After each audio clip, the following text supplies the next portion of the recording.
السلام علیکم عزیز طلباء.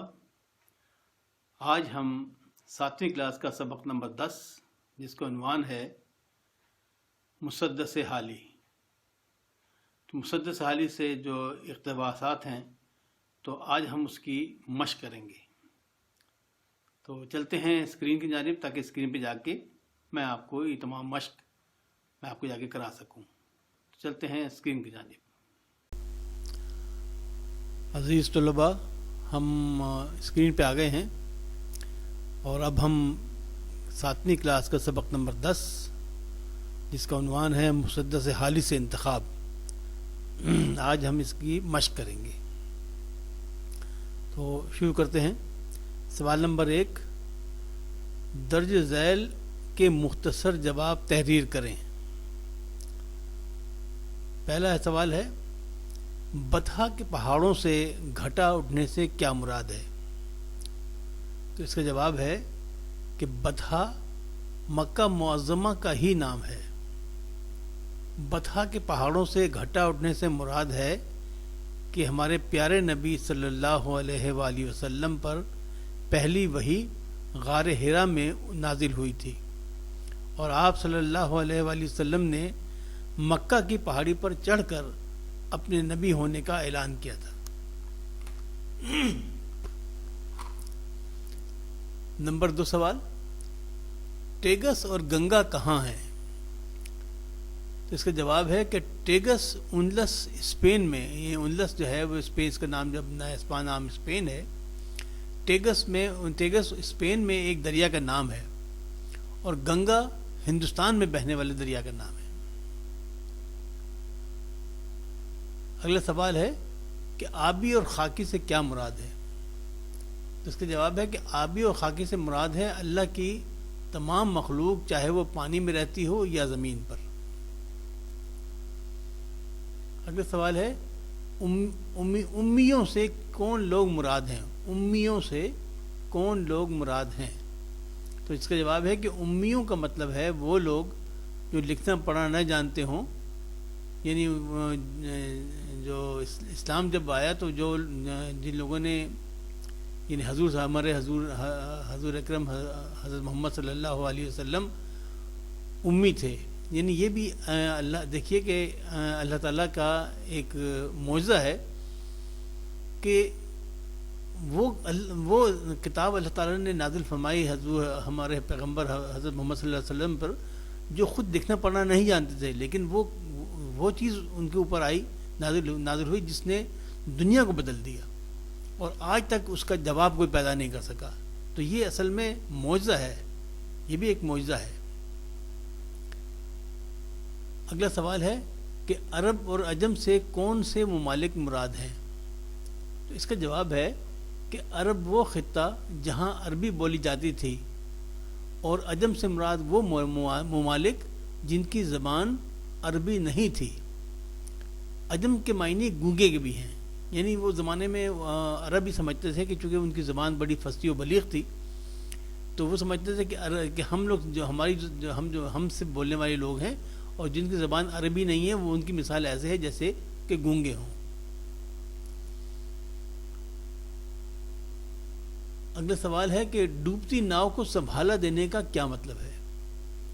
اس کا جواب ہے کہ ڈوبتی ناؤ کو سنبھالا دینے کا مطلب ہے کہ وہ معاشرہ جو تباہی کی جانب گامزن تھا اس کی اصلاح کی گئی اور اسے ترقی کی جانب گامزن کر دیا. یعنی وہ جو ناؤ ڈوب رہی تھی، ان کی کشتی ڈوب رہی تھی، پورا معاشرہ تباہی کی طرف جا رہا تھا، اس کو تباہی سے نکال کر اور ترقی کی راہ پہ گامزن کر دیا اور اس کے بعد جو ہے عرب جو ہے وہ دنیا کا سردار بن گئے.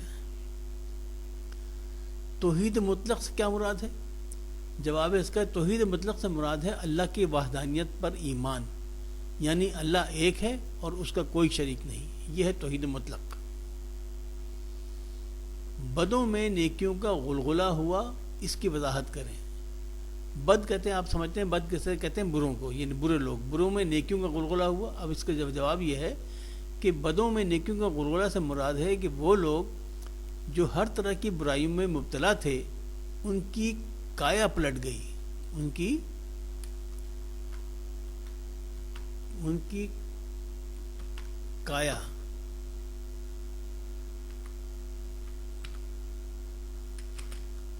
ان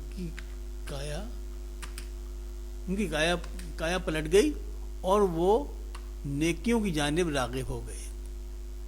کایا پلٹ جانا مطلب ہے کہ وہ ان میں ان کے مزاج بالکل تبدیل ہو جانا. کایا پلٹ جانا مکمل تبدیل ہو جانا، یعنی جو برے لوگ تھے وہ برائیوں کو چھوڑ کے نیکیوں کی طرف راغب ہو گئے. آتش کدوں میں جلنے والی آگ افسردہ ہو گئی، اس کا کیا مطلب ہے؟ اب اس کا جواب ہے کہ آتش کدوں میں آگ جلا کر اس کی پوجا کی جاتی تھی. اس زمانے میں تھا ایک مذہب جو آگ جلا کر آگ کی پوجا کرتے تھے، وہ آگ کو خدا مانتے تھے. تو اسلام کی آمد کے بعد آتش پرستی کا خاتمہ ہو گیا، لہٰذا جو وہ آگ جلا کے پوجا کرتے تھے وہ آگ بھی بجھ گئی. تو آتش کدوں میں جلنے والی آگ افسردہ ہو گئی، یعنی آگ بجھ گئی. خاک اڑنا محاورہ ہے، اس کا مطلب بتائیں. تو جواب ہے اس کا کہ خاک اڑنے کا مطلب ہے ویران ہو جانا. کس چیز کو ویرانی کو کہتے ہیں خاک اڑنا. ہمارے آباء و اجداد کی کن باتوں کی دوسری قوموں نے تقلید کی؟ اس کا جواب ہے کہ دوسری قوموں نے ہمارے آباء و اجداد سے سارے علوم سیکھے اور اس طرح تاریخ دور سے نکل آئے. آپ اگر تاریخ اٹھا کے دیکھیں تو ہمارے جو مسلمان زمانے میں جب مسلمان اندلس پہ بلکہ تقریباً آدھی دنیا پہ کے حکمران تھے، اس زمانے میں مسلمان تمام فنون اور علوم میں بھی آگے تھے. ایسا نہیں کہ وہ صرف انہوں نے کوئی تلوار کے زور سے صرف سب کچھ فتح کر لیا، وہ ہر چیز میں آگے تھے. علم میں، سائنس میں، طب میں، علوم فلکیہ میں، یعنی کوئی ایسے حساب میں، ہر چیز میں وہ آگے تھے. طب میں بڑے بڑے کارنامے انجام دیے. بہت بڑے بڑے فلاسفر پیدا ہوئے زمانے میں مسلمانوں میں. تو اس لیے وہ جب وہ علم اور ہنر میں آگے تھے تو اسی لیے وہ قوموں کی سرداری، یعنی دنیا کی سرداری بھی ان کے اللہ تعالیٰ نے ان کو دے دی. اور یہ اللہ تعالیٰ کا ایک وہ ہے طریقہ کار، یہی ہے کہ جو لوگ علم میں آگے بڑھ جاتے ہیں وہی دنیا پہ چھا جاتے ہیں، دنیا پہ وہی حکومت کرتے ہیں. اب آج کل آپ دیکھ لیجیے، ہم علم میں چونکہ پیچھے ہیں تو وہ قومیں جنہوں نے علم کو سیکھا وہ آگے نکل گئے. اگلا سوال ہے کہ اس انتخاب میں ایک حدیث نبی بیان ہوئی ہے، اسے نثر کی صورت میں لکھیں. تو وہ حدیث نبی کیا ہے؟ جواب اس کا ہے کہ حدیث نبی ہے علم حاصل کرو چاہے تمہیں اس کے لیے چین ہی جانا پڑے. یہ ہمارے حضور حضرت محمد صلی اللہ علیہ وسلم کی حدیث ہے. انہوں نے مسلمانوں کو یہ تلقین کی کہ علم حاصل کرو. اب آپ دیکھیے کہ علم کی کتنی اہمیت ہے کہ ہمارے پیغمبر نے بھی ہمیں یہ ہدایت کی کہ ہم علم حاصل کریں، تاکہ کیونکہ بغیر علم حاصل کیے ہم دنیا میں آگے نہیں بڑھ سکتے. سوال نمبر 2، ان سوالوں کے تفصیلی جواب تحریر کریں. تو پہلا سوال کیا ہے؟ ہمارے آباء و اجداد نے اسلام کے سنہری دور میں مختلف علوم و فنون میں اپنی مہارت کا سکہ بٹھایا، یہ بات ہمیں کیا پیغام دے رہی ہے؟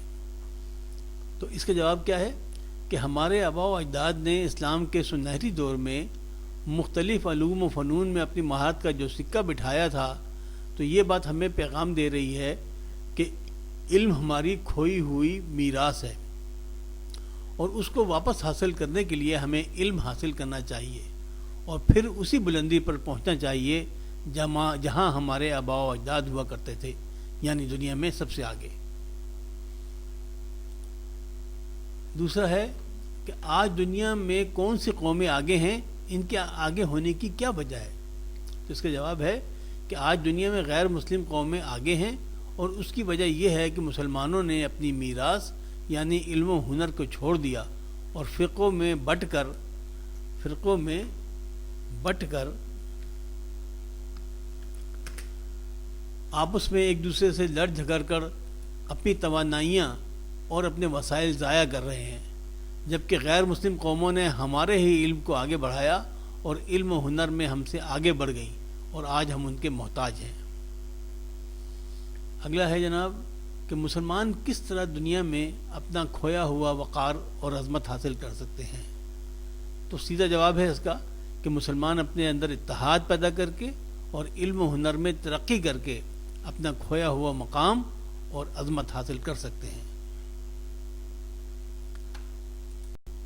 سوال نمبر 3 ہے درست جواب پر نشان لگائیے. تو ہم نے نشان کی جگہ وہ لفظ یہاں لکھ دیا ہے تاکہ آپ اس پہ خود ہی نشان لگا لیں, آپ کو صاف یہ نظر بھی آ جائے گا.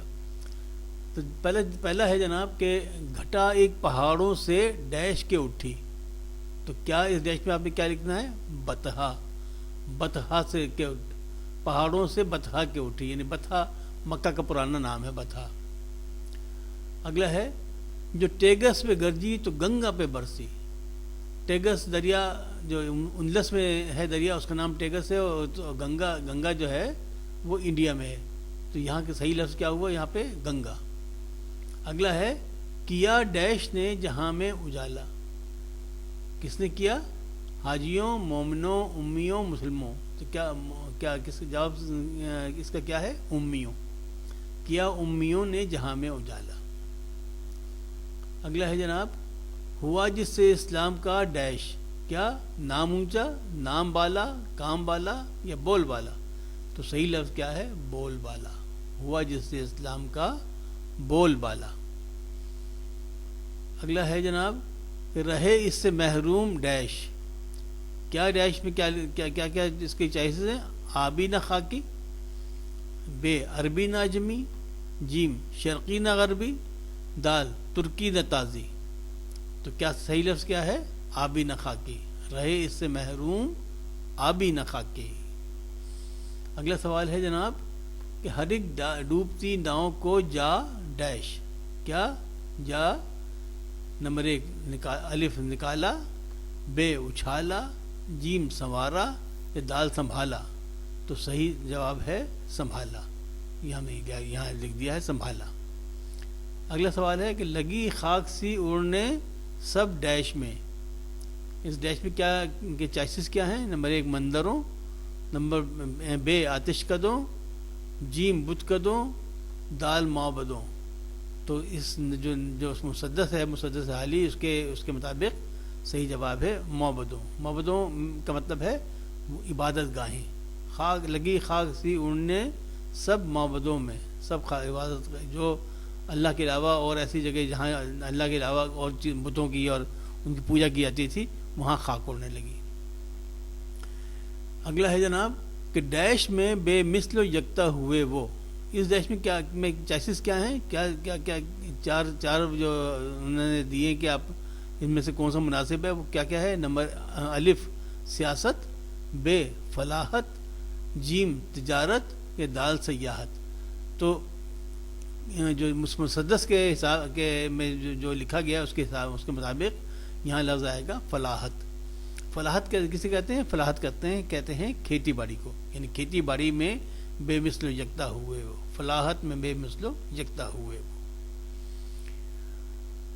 اب جناب سوال نمبر 4 ہے کہ لغت کی مدد سے ان الفاظ کے معنی تلاش کیجیے اور اپنی کاپیوں پر لکھیے.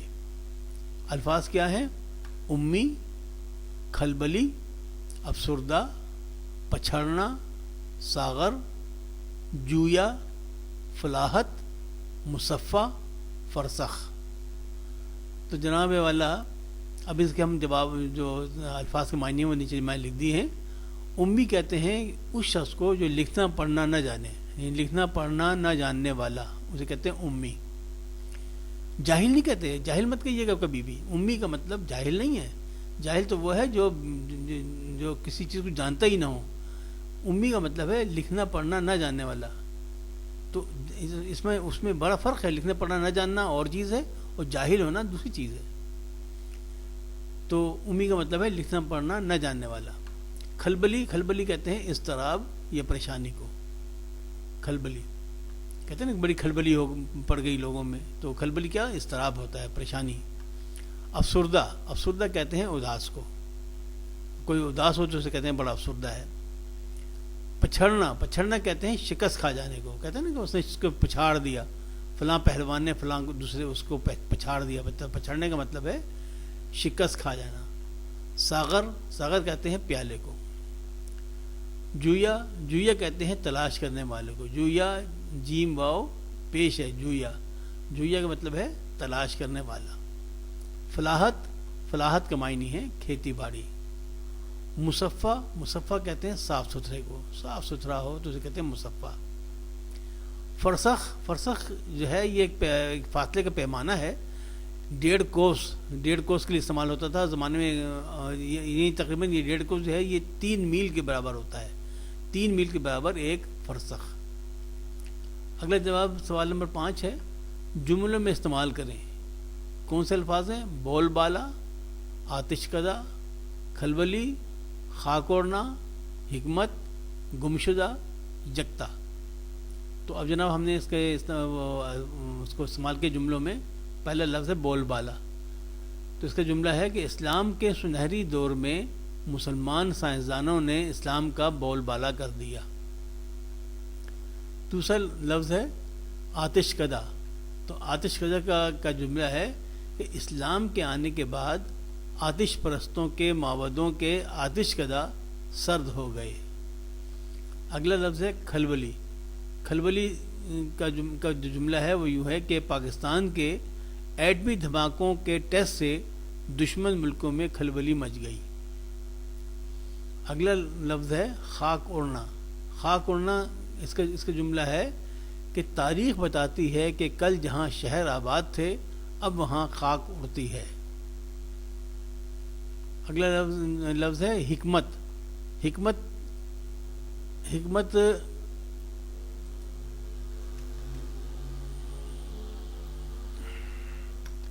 حکمت کا لگا لفظ ہم نے بنایا جناب کہ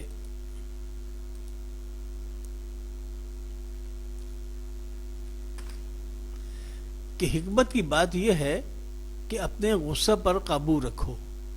حکمت کی بات یہ ہے کہ اپنے غصے پر قابو رکھو۔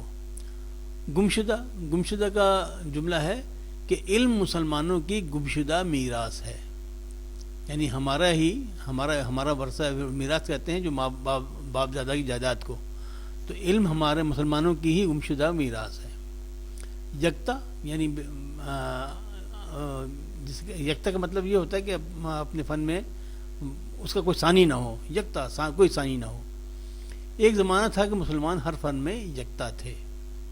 ٹھیک ہو جناب، آگے چلتے ہیں کہ اس سوال نمبر 6 کہ اس نظم میں جہاں کا لفظ استعمال ہوا ہے اس کے لیے، یعنی اس لفظ کے لیے ہم دنیا، عالم، جگ اور سنسار کے لفظ بھی استعمال کرتے ہیں۔